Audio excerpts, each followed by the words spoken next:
Fragments of Silicon. How many? That's for you to find out.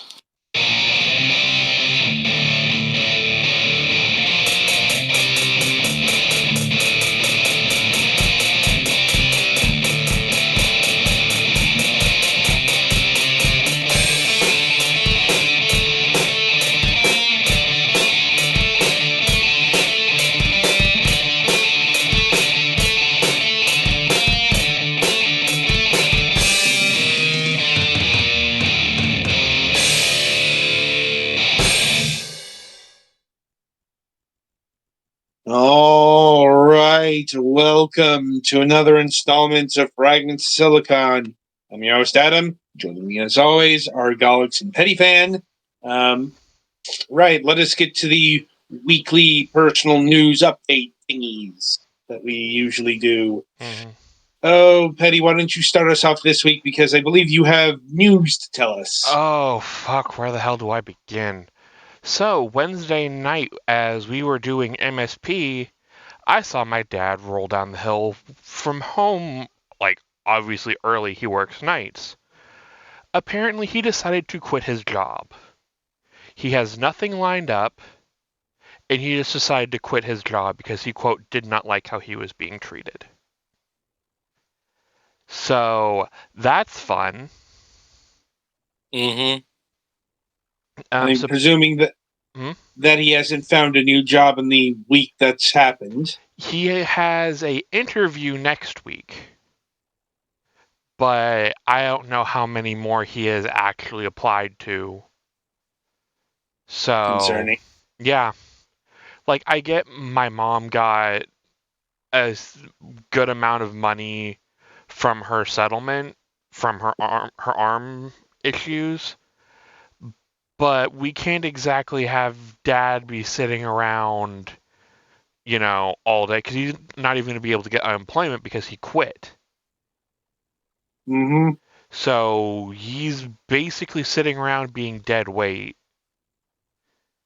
And then, yeah, that's fun. Mm-hmm. And then Thursday afternoon, I received word that my local game shop, it will be closing down due to bankruptcy. Yeah, running a game shop is not an easy business to make a profit at. No, though, they were doing fine. They got scammed by some people. They ordered like almost $30,000 worth of cards from them. They quote unquote paid for half and then disputed the charge, leaving the game shop to try and basically hold the bag for 30 grand. So that's weird, but well, it gets more fucked because eventually, after the cards came in, because the shop was going to resell them, but apparently they got these cards got a reprint at a reduced price, and these guys were coming in demanding that they give them those cards at the new reduced price. And then when the shop said no, they went around telling people online how it's such a terrible shop and stuff. So yeah, those people can get fucked. Generally, that's not the wrong thing to do. Yeah, especially if they wouldn't have the price does come down when things get reprinted, but yeah, but like if you're the reason they're order those cards in the first place, did a chargeback on the down payment for the cards and then expect them to give them to you at the new price, that's fucked up. And then there was also some issues getting their money from like eBay and TikTok and TCG Player. Even the owner said if not for the getting scanned by those card guys, if they could have made it till summer, they probably would have been fine because it's during the school year. Yeah, I didn't mean it's always bad. It's you're never on huge margins. Yeah. So when something goes wrong. Yeah. But yeah, so it's one of those, it sucks because they were the only card shop in town. like there are places that still sell cards. Like we have a place here called Entertainment Mart. They're owned by the people who run Vintage Stock. It's kind of a chain like Hastings, if you guys know what that is. It sounds vaguely familiar. Yeah. They sell cards, but they don't do like any of the local game shop like tournaments or stuff like that. It's just retail. If you just want to buy cards, you can go to fucking Walmart usually. Yeah, I could jump on TCG Player and get whatever cards I want for my deck. But the problem is having a place to play. Yeah. And like me and some of the people from the Lorcana Disney card game group have been looking into at least places for us to get together and play. Like obviously we can't have any of the tournament promos and stuff like that because we don't have a card shop. But they're looking into like renting a room at the library possibly, or like, just investigating things because we still like to play. And it's, not all of us can make the hour drive to Kansas City to play there every week. And there's not really any significant place in between. Nope. The closest place that has a like quote unquote local scene is still 40 minutes away. So basically an hour, especially when you figure in traffic. Mm-hmm. So that's been a real bummer. And I did buy some stuff, obviously, because the store is liquidating a lot of their stuff. It's kind of funny. The first thing I looked at when I was there is an Xbox One, and I was able to get one for $80. I just needed to order a power supply. So yeah, it's kind of one of those damn type things, Mm-hmm. It sounds like it's going to be a bit of time before you'll be able to fill the void. Yeah, we're looking into things because the problem is the hour drive. Well, 2 hour round trip basically. Where I'm like your best considering bet? your punctuality for Sunday reviews as it is. Yeah.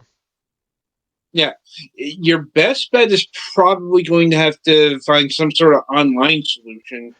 The problem with online is I don't have a space to set up a card mat. And right now the webcam I have is so old it blue screens my computer when you plug it in. Well, I mean that might be some future investments there. I'm just saying what the most realistic prospect for you might be. And like I wouldn't be shocked if sometime down the line somebody else opens up another card shop, because literally that's not the first card shop that's been in that store. So but the question is more, when does that happen? Yeah. It could be by the end of the year. It could be a decade from now. I have no idea. Well, but yeah, it is unfortunate because, I going to the card shop for years. I've become friends with, the people who work there, the owner. And it's just kind of sad. This is how they go out, Yeah. And 99% chance that, that is all scattered to the winds. Yeah. At least with the staff, because I'm like, you knew them, shopping. I've had that happen. Well, it's like me and at least the manager who played Digimon, we're still friends on Facebook and stuff, and like, oh, that's handy. Yeah, if we get some more people, if we can kind of drum up a Digimon group, we may see if we can like link them in with the Lorcana people. Because like some of the Lorcana guys were interested in, we were playing Digimon, and like, hey, this is interesting. So if we can get some more people into the game that way, I wouldn't mind holding a double group type thing, And yeah, that's just been, rather depressing and whatnot. But we do have the plumbing fixed, at least, after we got another $700 bill. Luckily, that has not come out of the account yet. Dad just needs to call the water company and discuss, what they can do about that, because they're saying they can't do anything till the leak's fixed. Well, leak's fixed, so hopefully that comes down significantly, because I think water companies been in trouble with this before, where they've given you estimated rates, not projected pricing, not like what you've actually used. So we don't know if they're back onto that bullshit again, or if this is one of those high bill to scare you into getting your leak sorted type thing, Mm-hmm. Yeah, hopefully Dad has either called already or will be calling them very soon to fix that, because, again, he's off work. He ain't exactly doing much of anything. I mean, am I wrong? Nope. It's more I'm more concerned about what he might be doing, but that's for off camera. Seeing how... Yeah. Anyway. But yeah. Yeah. I was going to say, sounds like it's about Golitz's turn. Yep. Not too much going on here. I guess the family has decided that since my grandfather's getting older and wants to do more family stuff, as part of trying to make sure to do that and be involved in that, we're going to be doing Easter up here this year. So that'll potentially be nice, although I'll probably have to miss Pathfinder since I do Pathfinder on Sundays. And we're doing it on actual Easter Sunday. But it sounds like everyone will be there except for my cousin and his son. Also, I think I didn't mention this before, but it's been public now that my sister is pregnant, so I'm going to be getting another, this time, literal direct niece, I think this time. Hopefully, assuming everything goes well, so that'll be nice. Although it'd be nicer if she does manage to get around to moving back to Maine. Which has been something she's been trying to do for a while. I guess, with varying degrees of seriousness. But it's hard to change states. Let's see what else. Video game wise, still mostly playing Splatoon 3. I'm actually playing some Salmon Run right now. But there's a Splatfest this weekend for what's the best instrument in a band, keyboard, drums, or guitar. I took or what's your favorite one to play or whatever. I took drums because I actually played the drums for a little while. And I have actually beaten the tower with all but one of the weapon types. And the last one left is the Splatling, which is not the worst one, so that's good.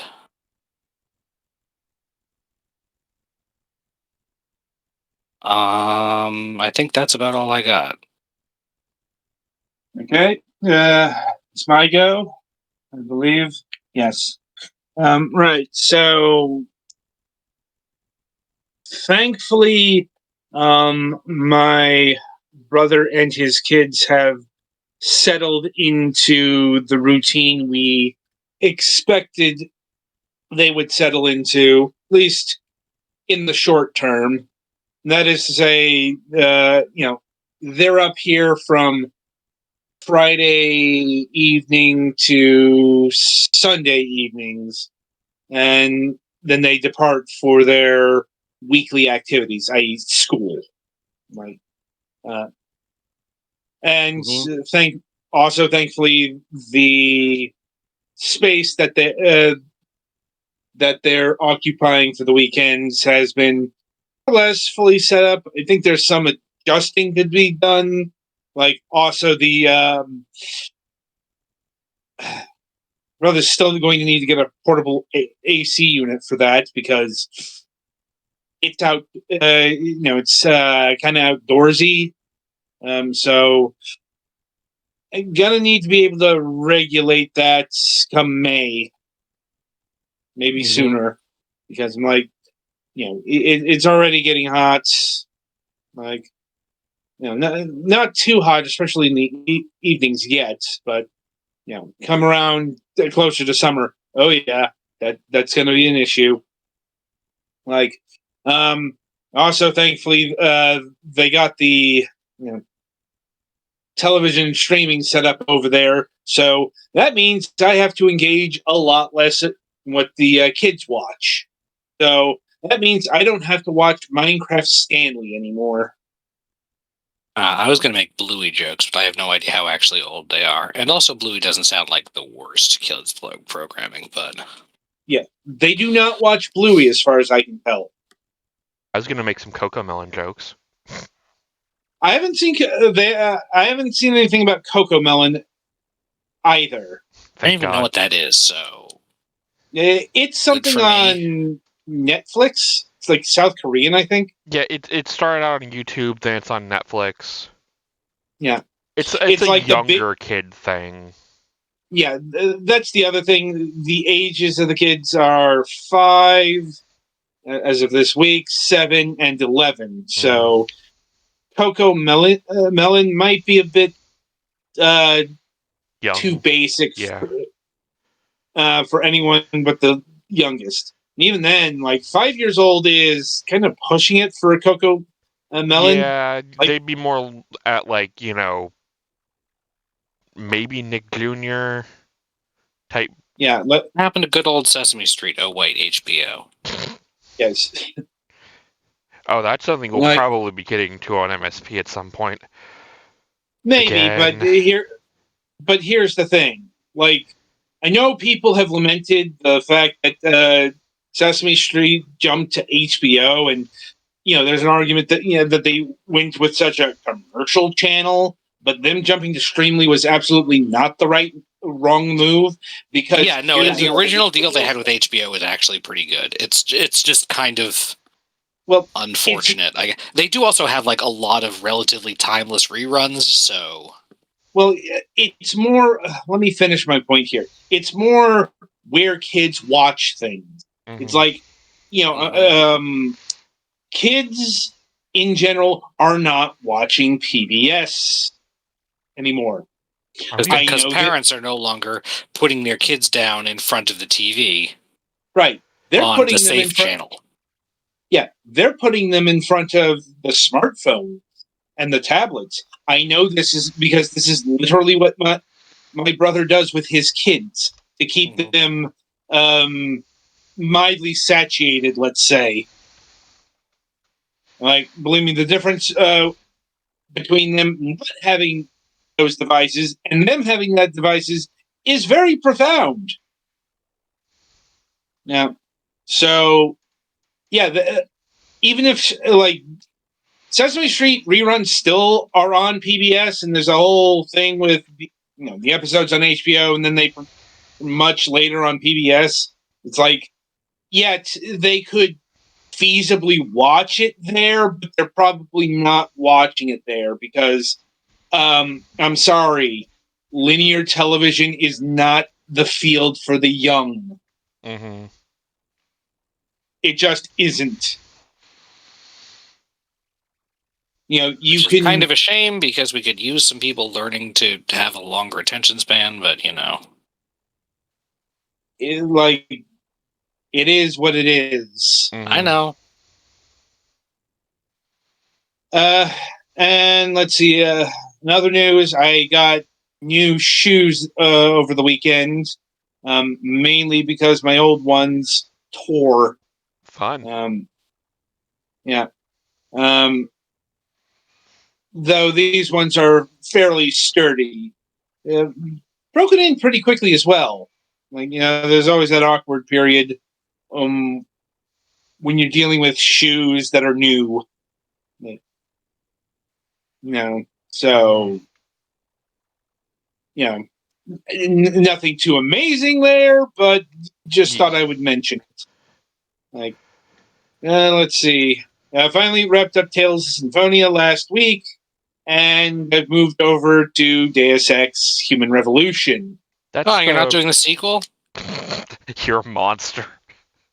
I'm like, I have 3 other Tales games, at least, but it's like, when I finish a game, I'm not usually thinking I want to play more of that. I know. Because I was just joking because I know the sequel is not nearly as well regarded as the original. And I think I mentioned recently that the sequel never got re-released outside the Wii. So there's a bit of an accessibility issue. I mean, there are many other Tales games on Steam, just not that one. Yet. Yeah. Anyway, so I think that'll about do it for the news of the week. Now, merrily we shall roll along to the interview portion of the broadcast. And joining us this week is Keith of Mooncube Games. Hello. Thank you for having me. No problem. Right, so how we like to get started is we like to get to know the people behind the games, the studio, and all of that business. And we do this by asking this particular question. What got you interested in video games, both on a personal and a professional level?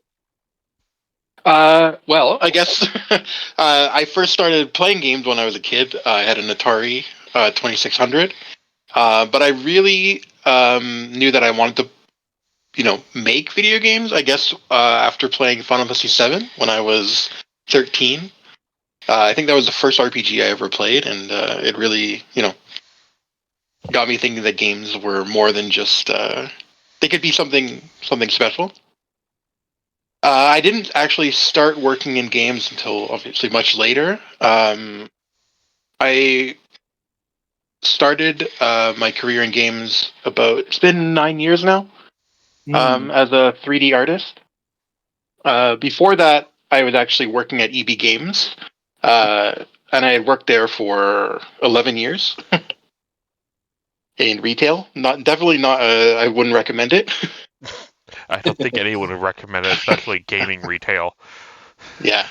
It was rough. At the end of my time there, I was thinking like, what else can I do? I don't want to be in retail forever, and I just happened to see an advertisement for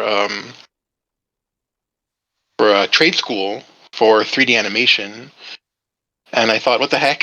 I didn't know if I would like it or not, but as soon as I started it, I knew this is it. This is for me, and ever since then, I've been loving what I do. By trade, I'm a 3D artist, so I do modeling, texturing, all that stuff for games. My first job was at Spearhead Games. Oh, working on stories, The Path of Destinies. Unfortunately, they're no longer around.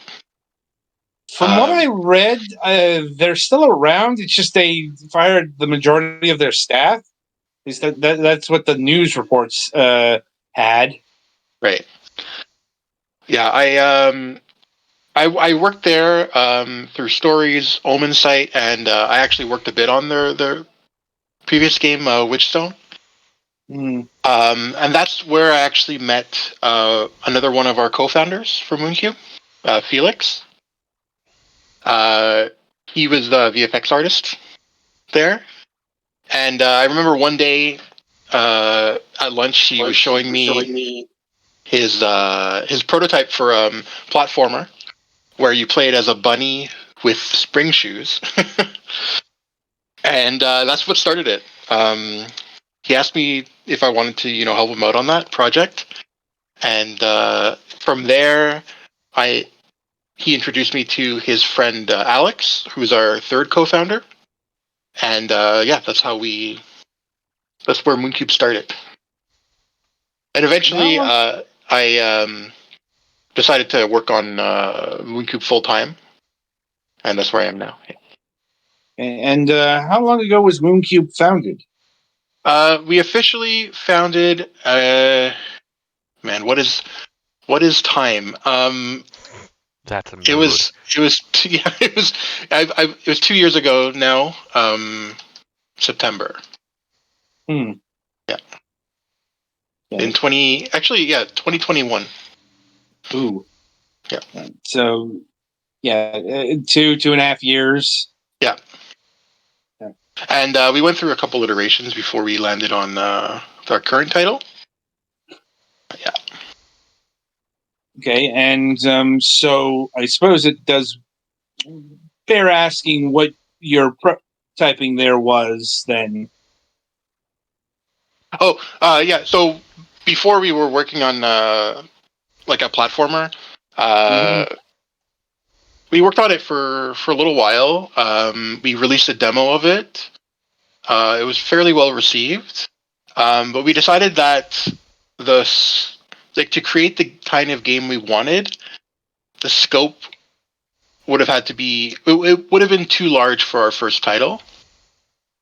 So we decided to shelve that for now and focus on something else. After that, we briefly went on to another title, which was also put aside until we ended up on Spirit City. And Spirit City began its life as a sort of an adventure game. And again, we're very aware of, as a small team of three. At the time, we were working part time on it. We didn't want to create something that would have taken years to make. So eventually, we decided to cut down the scope and create the game we have today, which is still a lot of work, but definitely something manageable and something we're going to be able to release in a couple weeks. So. Indeed. Though maybe calling this a game isn't the right nomenclature, at least according to all of the information on Steam and what the audience may be seeing on screen here. Because, well, there's no real way about it. This looks like some sort of simulation of, lo-fi sessions, or and remember, like, the official channel name, like Lo-fi beats to study to, or something like that. yeah. It's gone Lo-fi through like hip hop. millions of permutations at this point. Let's be real. Yeah, it's like in the iconography is going to be familiar to anyone who's even glanced at it, which is pretty high given its popularity. Mm-hmm. Like, and indeed, the Steam page describes this as a gamified app more than anything else. Maybe you can tell us what that exactly entails. Sure. Yeah. So when I say game, because it's the easiest to understand instead of saying gamified app each time, but basically Mm-hmm. it's we like to call it a gamified productivity tool. So Lo-Fi Sessions was created to help people relax and chill out in real life while also helping them be productive with their daily tasks. So the idea is that you have a virtual space that you can customize. You can you get to create your avatar. So choose different hairstyles, faces, clothing, and then you settle in and choose a lo-fi playlist, and that's the main thing. There's a built-in to-do list. There's a Pomodoro timer. I don't know if you folks are familiar with that. It's it's a way to help you focus on your tasks for 15 to 30 minute work sessions, and then you take a break and then you start again. It's because it's a very popular way of working. And yeah, in the demo currently, it's not available yet, but in the full game, you'll be able to customize your room as well. And as you play, you'll earn rewards. So you'll be able to earn currency and level experience to unlock new clothing, room items, etc. And what's shown now, you see the little cat on the screen there. Another aspect of this, which makes it I guess this is the more gamified aspect, is as you play, you'll discover different spirit creatures in your room. So depending on the settings you use, so for example, you can see that in the Spirit Decks book right here, there's some that are unrevealed, but they have little hints. So they'll say something like, "This spirit seems to come out at night," or "This spirit likes the heat," and that's a hint on what different settings to use in the game. So, for example, if you set it to nighttime and you sit by the window while it's raining, you will the spirit may appear. And once the spirit's appeared, you've discovered it. Its information is added to your spirit decks, so you get a little bit of lore about the spirit, and then you can even have him as your companion. And it'll, sit near you, and you can pet it as well. Okay, and how many spirit animals are you looking to have in the full game? Yeah, in the for release, we have 14. It's a sizable amount. Yeah. And will the customizable avatar options be expanded upon in the full game as well? Yeah, for sure. So this is the demo. There's a small amount, but in the full game, we hope to have a lot more options, as well as you'll be able to unlock ones as well. And how detailed is the avatar creator going to be in the full game? Well, the demo is a pretty good indicator of the level of detail that there'll just be more options. So you'll be able to choose your hairstyle, eyes, skin tone, body shape, as well as different clothing options. Yeah. Okay. Oh yeah, and you can see here, Dust Bunny was just discovered, and he shows up in your spirit decks. So, is that just a thing that randomly happens while you're listening to the lo-fi beats?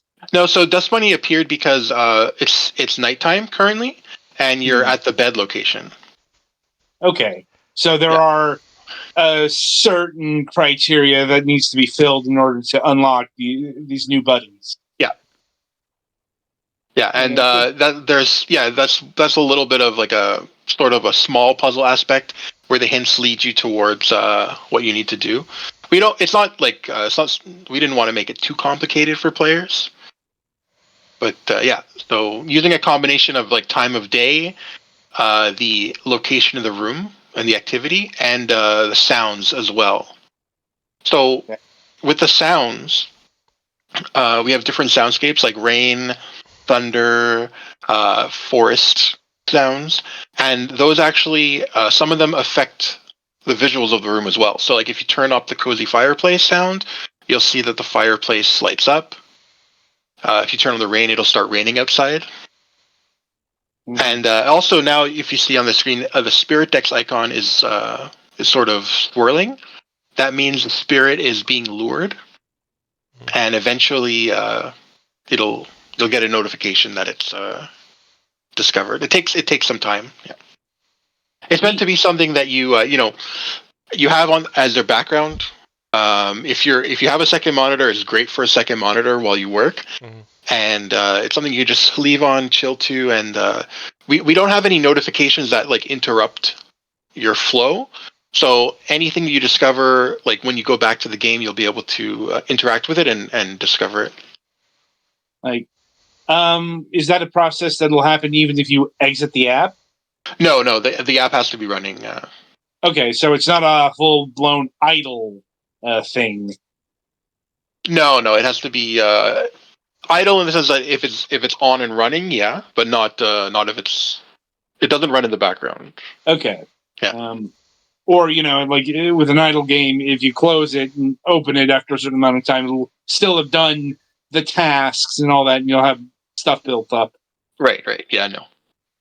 Like, anyway, so I suppose the pertinent question that comes to mind here is, and this may be difficult to answer, but how are you selling this app to people? Yeah, how are you going to get them to choose this over, any number of lo-fi session streams that they can look up on YouTube?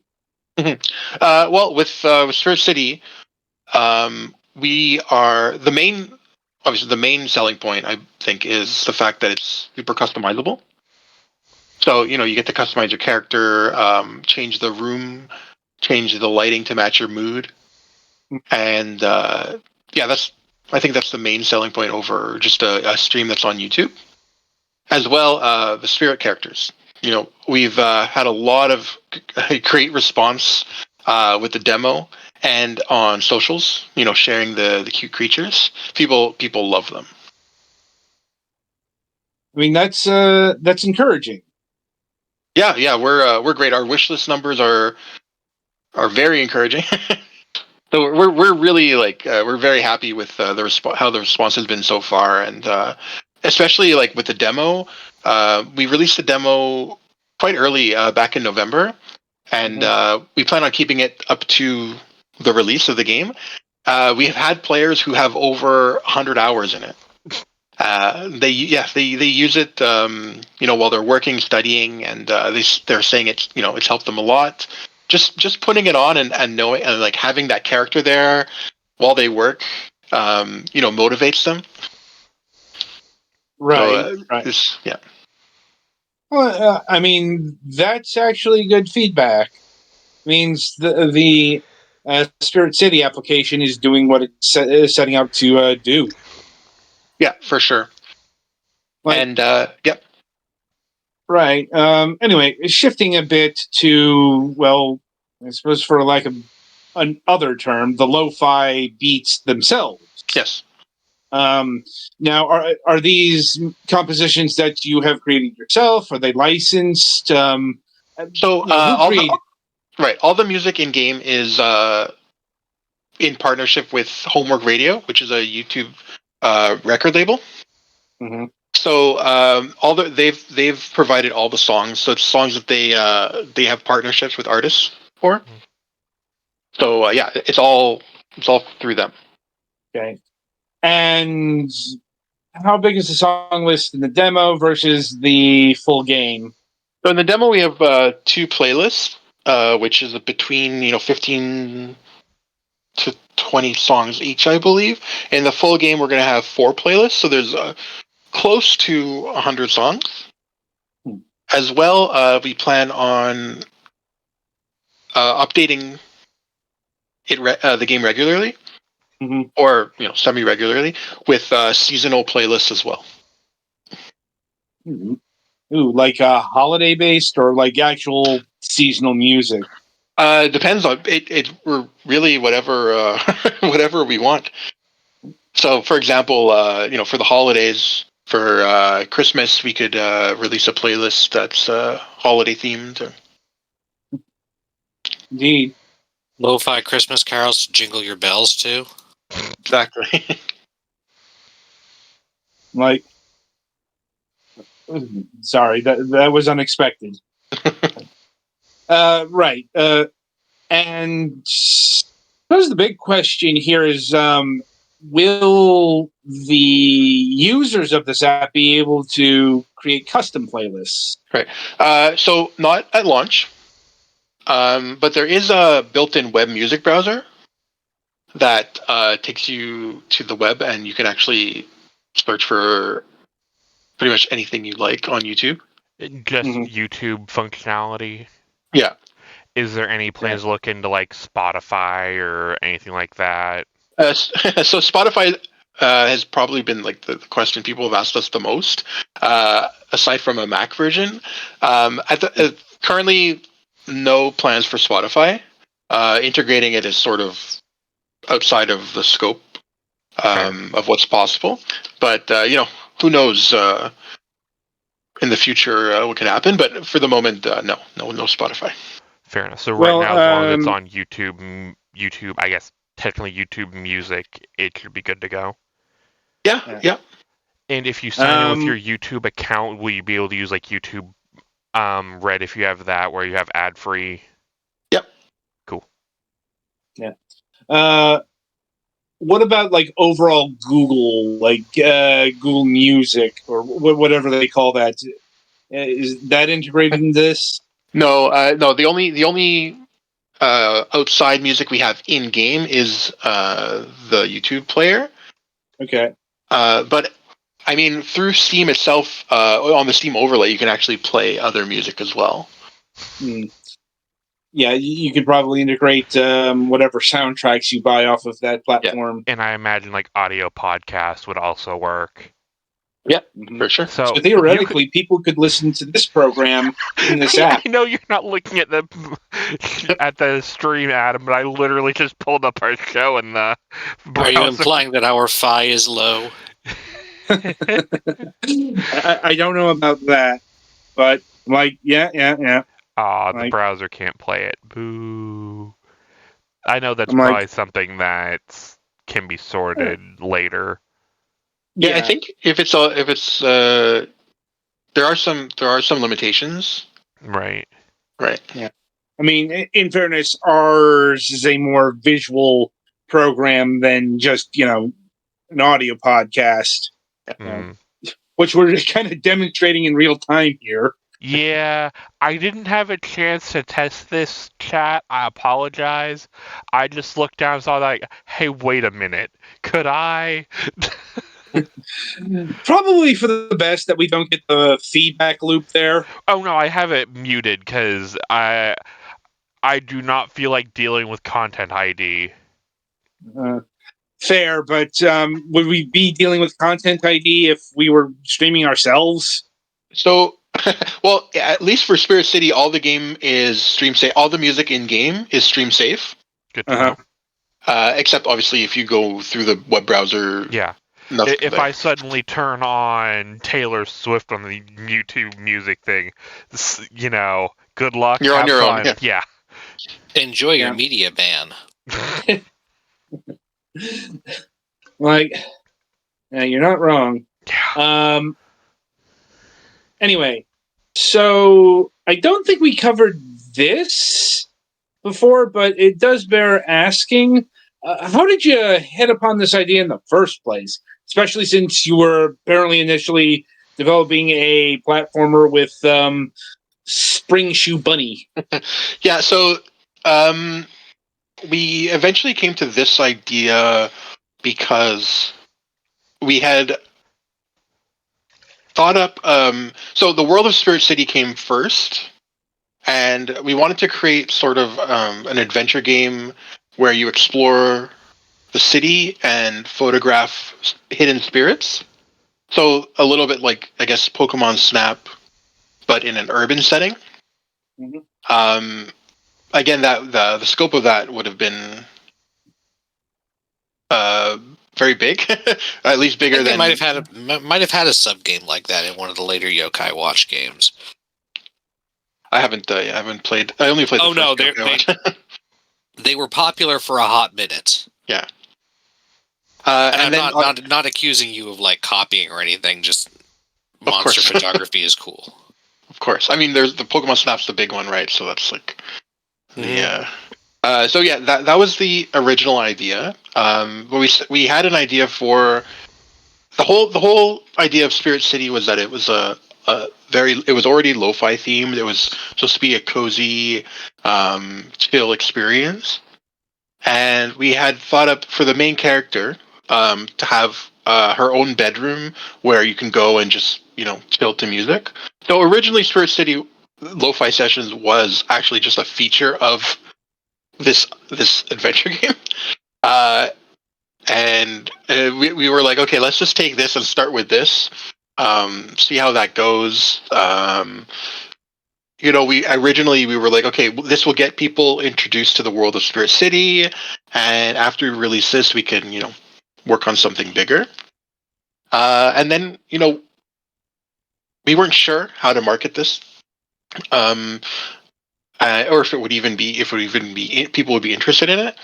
So we did a bunch of play tests, and we got some very good feedback, and that's how we started this. It's quite the journey. Yeah. And speaking of which, the development journey of Spirit City is nearly at an end here. Yes. We are very close to release. The game is going to be launching on April 8th on Steam for PC. And we're literally almost what the Steam page is telling me. Yeah, every moment is now spent on developing this, finalizing everything. Yeah. Here's a link for anyone in chat who wants to go add this to their wish list. Indeed. And also, according to the Steam page, this is the winner of the Rising Star Award from the Canada 23 Indie Cup. Yes. Yes. Very unexpected and very honored to win that award. Gotta admit, I don't exactly know what that is outside of the generalities here. That it's an indie award from some sort of Canadian organization. Yeah, we're a Canadian. We're based in Canada, so Makes sense. Yeah. It'd be real weird to win a Canadian award when you're not in Canada. Yeah. It's happened before. It's just real awkward when it does. It might depend on how Canadian it is. Valid. How Canadian? Like, there's a scale of how Canadian something. I mean, if it serves you poutine.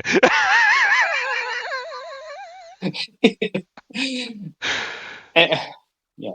Anyway, so how much are you looking to charge for Spirit City? Right. Again, another big question that we're asked a lot. We haven't officially announced a price, but I can say that we're aiming in the ballpark of $10 US. Yeah. Not a surprising number there. And as I was getting back to a question or a thing that you mentioned previously, are you after launch looking to build a version of this for the Macintosh and Linux? So tons of people have been asking about the Mac version, and so we won't have it available at launch. It's something we will definitely be looking into after we release the game. I don't think we can stay 100% for sure yet. We need to look into what it would take. Yeah. But it's something we really want to do. We've heard that it's been getting better, at least on the new Apple Silicon Macs. Okay. Just porting stuff across, but it's not. We're not in the dev side of that, so we can't say 100% for sure. Right. Yeah, because none of us actually have a Mac. So to develop on Mac, you need a Mac. Yeah. So that's something we'd have to do. And also, Nick, there's also the thing that, according to Steam stats, it's about, I think, 1% of users are Mac users. Yeah. But we know for this kind of thing, like, it's our game sits in a different space, especially with the productivity stuff. So, and a lot of people work on Macs. So, yeah, we definitely want to. And it could be worth investigating, making a mobile version of it. A mobile thing would be a whole other, other deal. But yeah, definitely. More like for Apple, if you could have this running on an iPad or whatever. Right. But phones, I couldn't see a use case for that. But definitely, I know Google's new tablet that just kind of sits on a dock and is basically like a picture frame. Something like this running on it would be really interesting. Oh yeah, for sure. We've had people actually using it on the Steam Deck. Yeah, I was about to ask about that. Yeah, it's technically it works on the Steam Deck, but to be 100% compatible, it needs controller support, which and it like this kind of game we didn't. It wasn't built in from the beginning because who would on PC you wouldn't really be playing this with a controller. Yeah. But that's something else we'd like to look into post launch because I have a Steam Deck myself and I'd love to have that Steam Deck verified tag on our page. You and like 400,000 other devs. Yeah. At the very least, it sounds like it's Steam Deck compatible. Yeah, it works, and it works with like the touch controls. Mm-hmm. So you can some stuff like might be like it's the UI is a bit small on the deck, but it's playable. Yeah. Yeah. So outside of like seasonal playlists, is there anything else on the roadmap of post-launch support? Yeah, so we absolutely want to continue to support the game post-release, and we have lots of plans and ideas.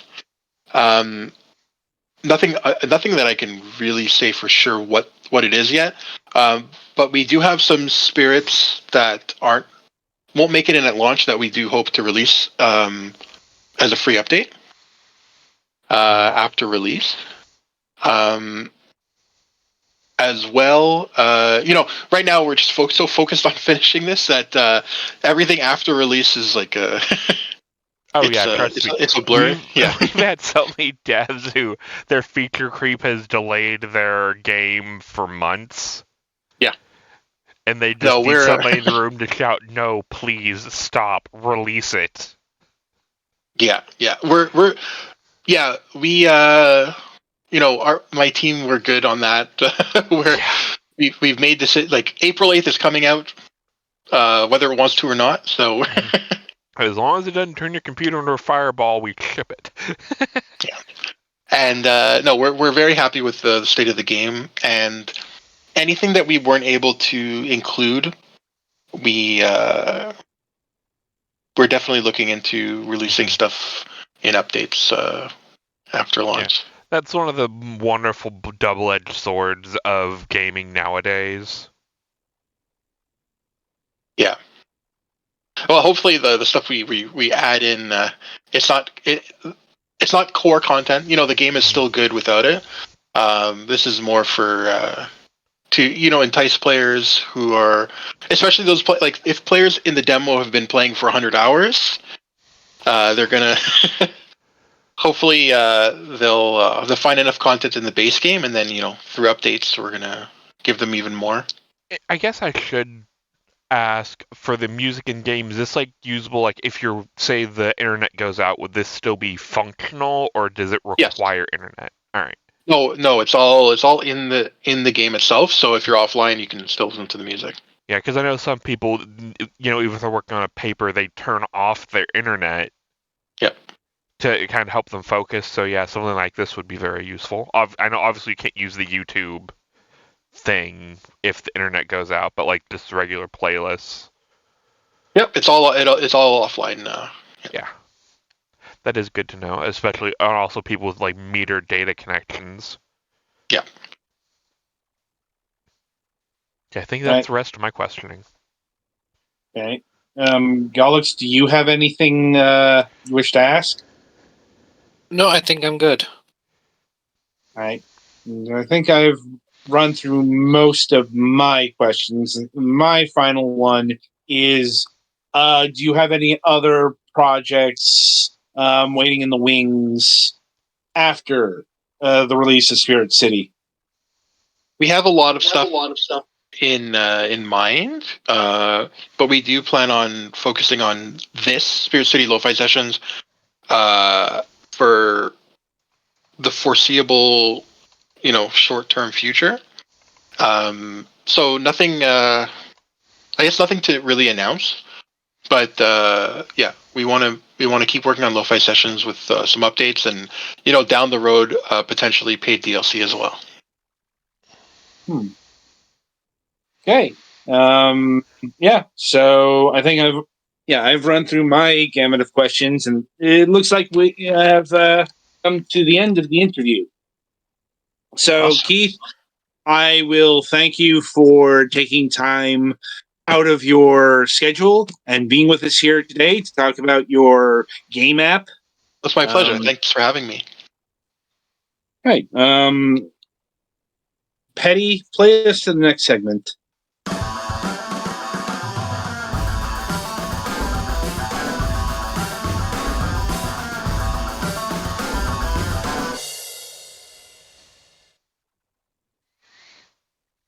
All right, so welcome to the topic of discussion for the week.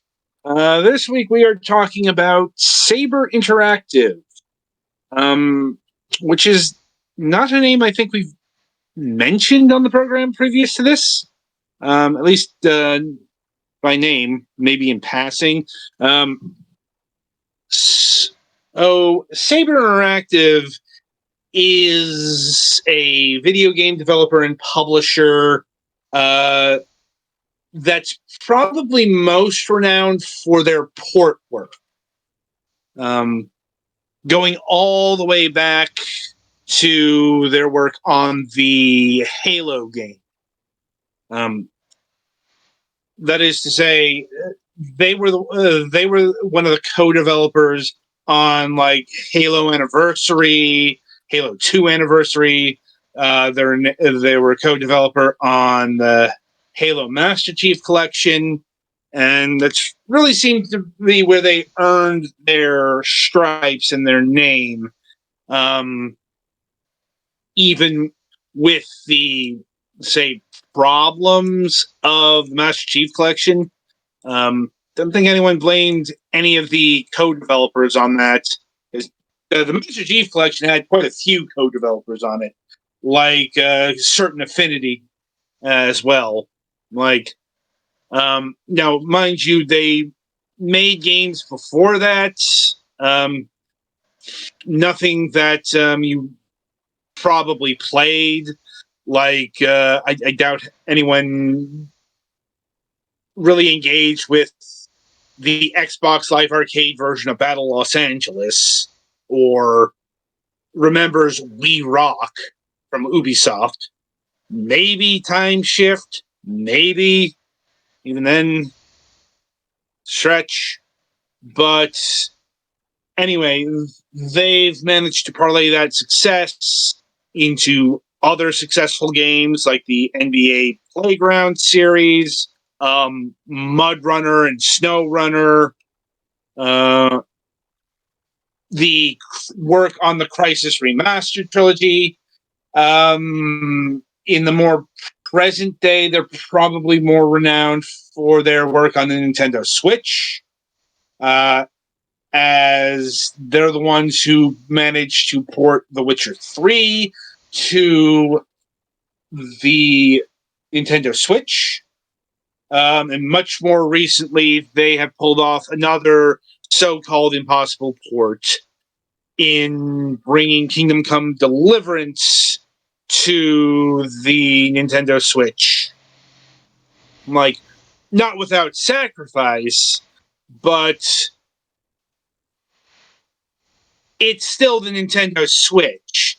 And we're still talking about a PlayStation 4, Xbox One level game here. So, of course, there would be compromises. But that's not the reason why we're really focusing on Saber this week. The reason is up until a few days ago, they were the largest segment of a frequent topic on this program, the Embracer Group. Like, yeah, them, you know them. Like, the all-consuming behemoth of the past few years that's now in some dire straits and has been the subject of many, many layoffs and closures. They've kind of become the poster boy for the current era. I don't think it has a name yet. We'll just call it the layoffs era. Like, until, I don't know, someone more famous coins a term. Like, I mean, I hesitate to call it the closure era because not that many studios have actually closed. We've got a fuck ton of worker reductions, and Embracer is one of the most frequent parties in that conversation. But this is something different because Embracer had allowed Saber Interactive to be technically divested. What's actually going on is it's being acquired by a private equity concern, or at least that's what they're calling it. Really, it's a company called Beacon Interactive. It's a company that's controlled by one of the co-founders of Saber Interactive, and apparently just came into existence about a month ago.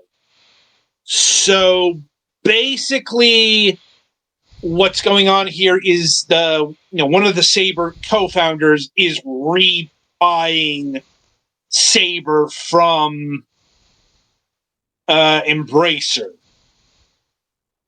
At least that's what it seems to be on the surface. I honestly don't know how sketchy the whole deal is.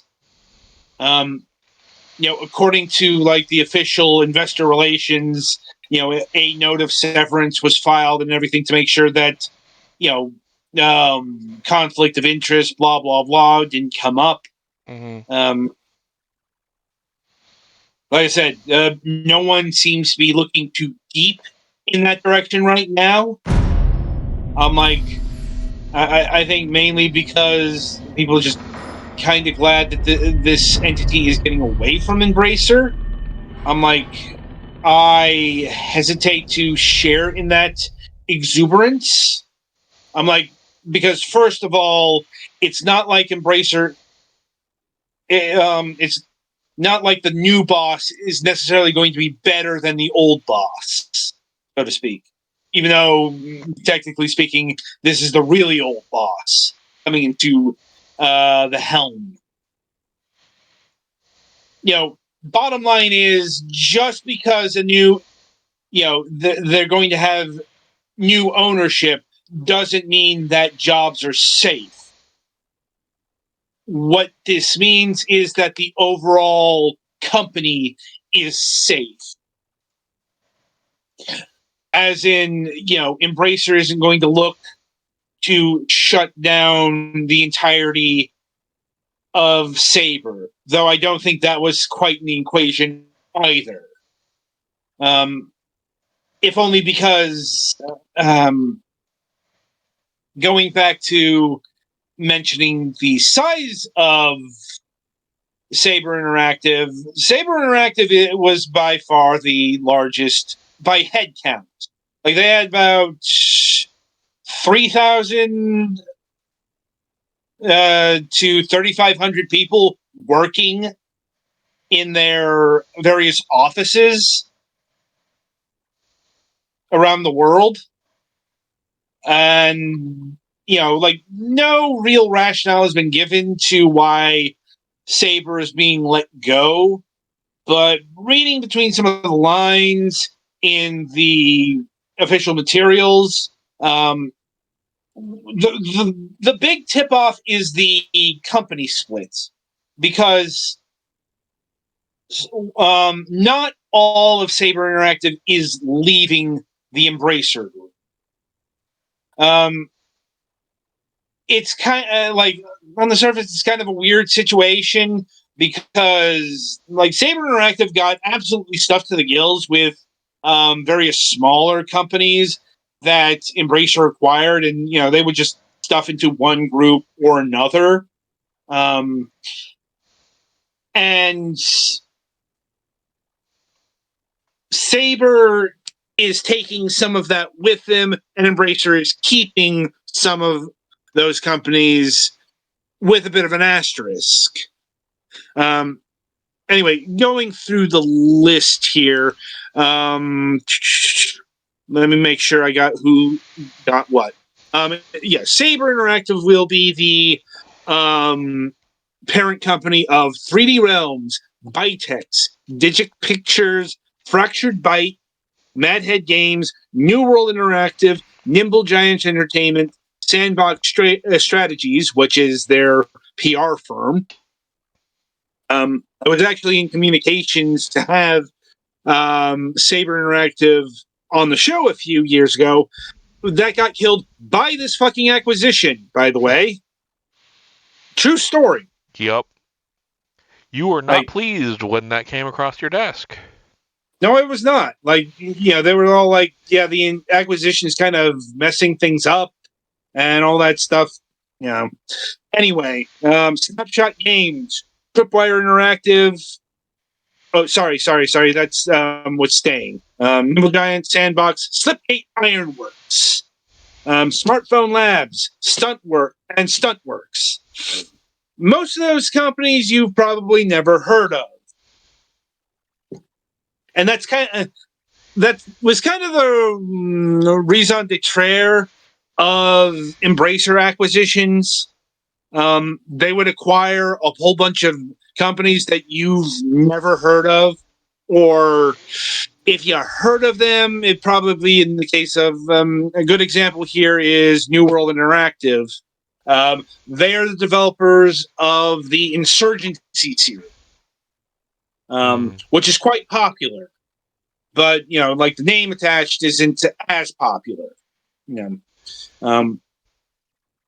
Conversely, what is being kept by the Embracer Group are 34 Big Things, 4A Games, that's one of the swollen asterisks, Aspire, Beamdog, Demiurge Studios, Shiver Entertainment, Snapshot Games, Tripwire Interactive, Tuxedo Labs, and Zen Studios.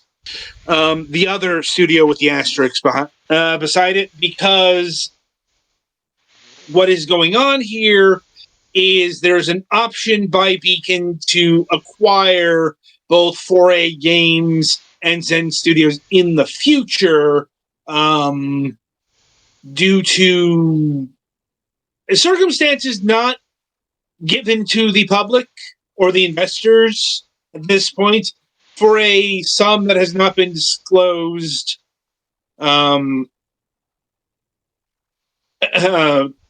officially, but it's speculated that the price for those two will equal the missing amount from the original quoted $500 million price, because Saber Interactive is being sold for $247 million. And the assumption of liabilities and all that stuff.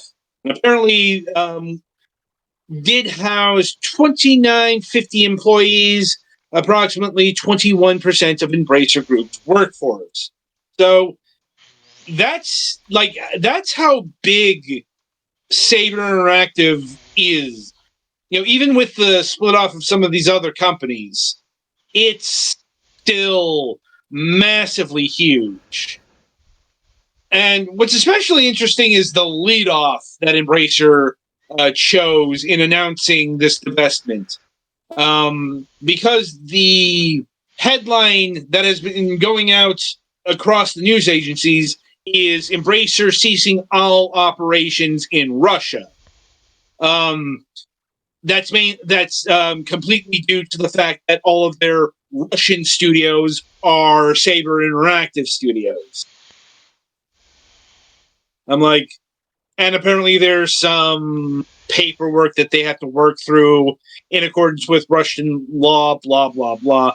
But, they're basically using the Saber divestment to get themselves some rare good PR in announcing that they are exiting Russia. I'll note they didn't have a real problem with working in Russia beforehand. I think the highest thing that they mentioned was feeling conflicted because, they had studios in Russia and Ukraine. Mm. I mean, because of course, when once again, like even with the divestment of Saber, they are still maddeningly huge.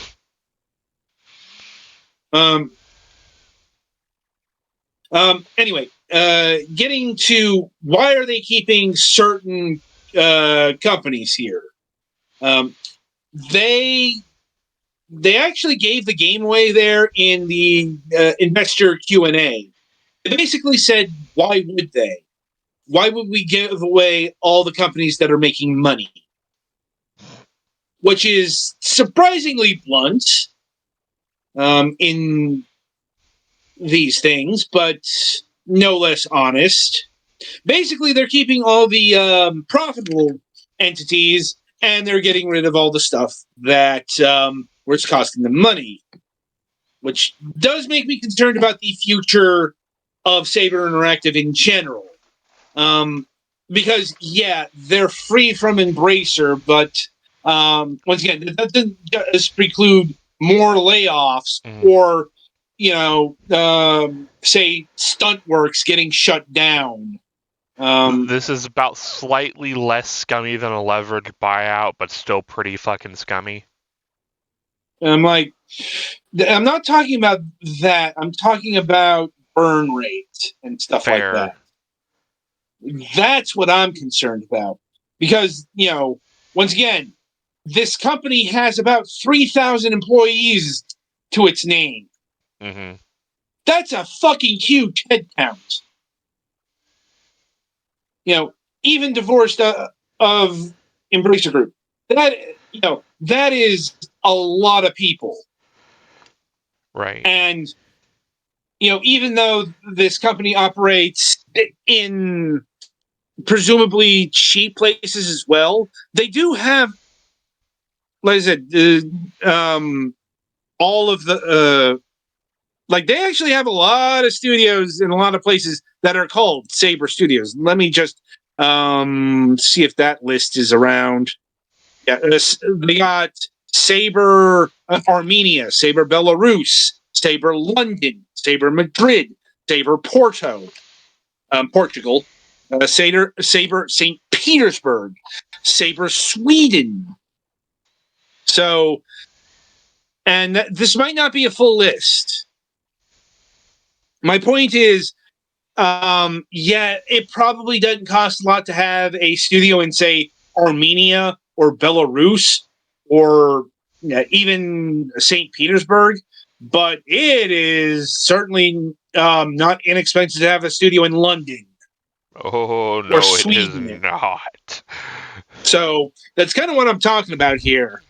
Like, we could get the announcement that, like, Saber London here gets the axe. Because, presumably, like, on the surface, they're being let go to lighten the load. But it's also, once again, this is an entity that's pretty expensive to maintain. And I'm like, the message that's being given here is that, all of this wasn't worth keeping to the Embracer Group, which makes me wonder, how much money is this thing losing? Mm-hmm. So we could still get the announcement that Saber Interactive is closing a whole bunch of divisions, or Saber Interactive goes out of business in 2 years, 5 years, what have you. It's that's my concern. Like I said, everyone is perhaps quite rightly breathing a sigh of relief over the immediate term. But I'm looking at the like what they call the medium term out a few years. Because I'm wondering if this organization is going to be able to sustain itself. Mm-hmm. Without taking the axe.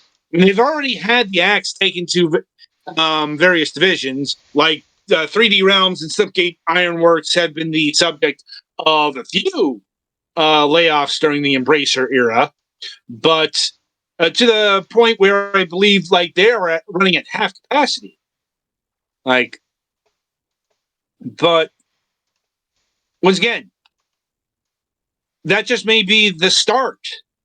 I don't know how solvent this new entity, Beacon Interactive, is, but we will find out one way or another.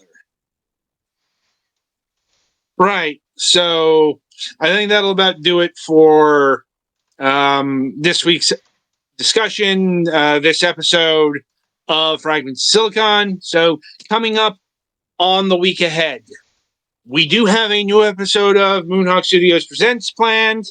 I'm like, it was looking a bit dicey there for a bit of time. Not due to Mac, thankfully.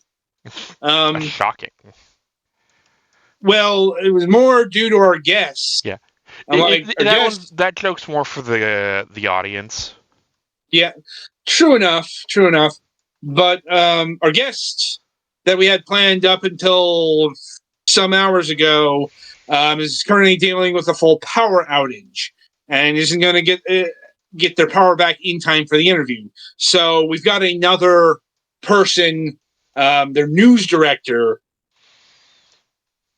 to represent them on MSP. So MSP will continue roughly as normal. I will say the nature of the conversation will change just by the fact that we are getting someone from a different position. Yeah. It's like we were originally supposed to have the host of their podcast show, and now we're getting their news editor. So, that's going to change the flow of conversation a bit there. Anyway, we do have a Friday show happening. And that is, we will be having, I'm going to give a stab at this, Rustem Amirzianov of Rubido Games.